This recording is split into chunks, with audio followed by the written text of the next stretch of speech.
नमस्कार दोस्तों, आज मैं अनित कुमार श्रीवास्तव आपके सामने कारगिल विश्व युद्ध से जुड़ी हुई कुछ घटनाएं आपके सामने लेकर प्रस्तुत हूँ।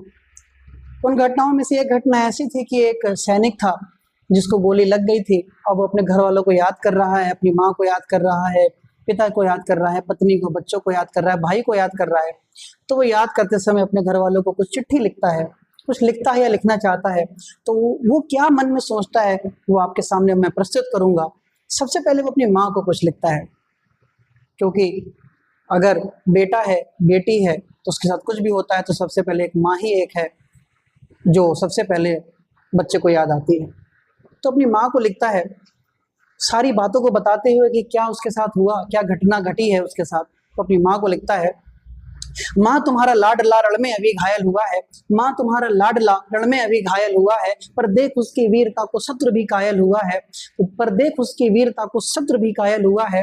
रक्त की होली रचाकर मैं प्रलयंकर दिख रहा हूँ, रक्त की होली रचाकर मैं प्रलयंकर दिख रहा हूँ। माँ उसी सोड़े से तुमको खत में अंतिम लिख रहा हूँ। सोड़ित का मतलब खून। माँ उसी सोड़े से तुमको खत में अंतिम लिख रहा हूँ। युद्ध भीषण था, अपनी माँ से प्रतिज्ञा करके आया था कि माँ कुछ भी हो जाएगा मैं पीछे नहीं हटूंगा, कुछ भी हो जाएगा मैं पीछे नहीं हटूंगा। अपनी माँ से कहता है, युद्ध भीषण था मगर ना इंच भी पीछे हटा हूँ। माँ युद्ध भीषण था मगर ना इंच भी पीछे हटा हूँ। माँ तुम्हारी थी शपथ आज मैं इंचों में कटा हूँ, माँ तुम्हारी थी शपथ आज मैं इंचों में कटा हूँ।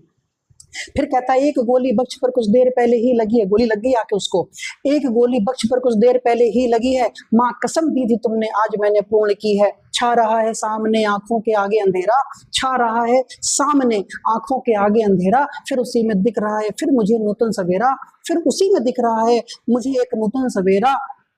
कह रहे हैं शत्रु भी मैं जिस तरह सौदा हुआ हूँ, कह रहे हैं शत्रु भी मैं जिस तरह सौदा हुआ हूँ, लग रहा है सिंगनी की कोख से पैदा हुआ हूँ, लग रहा है सिंगनी की कोख से पैदा हुआ हूँ, लग रहा है सिंगनी की कोख से पैदा हुआ हूँ। फिर अपनी माँ से कहता है, मतलब एक बच्चे को एक माँ से दूर होते समय क्या लगेगा सोच के देखिए। माँ से कहता है कि माँ को दुख ना हो, उसको सांत्वना देता है कि माँ ये ना समझो, ये ना समझो माँ कि मैं चिरनींद लेने जा रहा हूँ। अभी माँ से कहता है, ये ना समझो माँ कि मैं चिरनींद लेने जा रहा हूँ, ये ना समझो माँ कि मैं चिरनींद लेने जा रहा हूँ, माँ तुम्हारी कोख से फिर जन्म लेने आ रहा हूँ।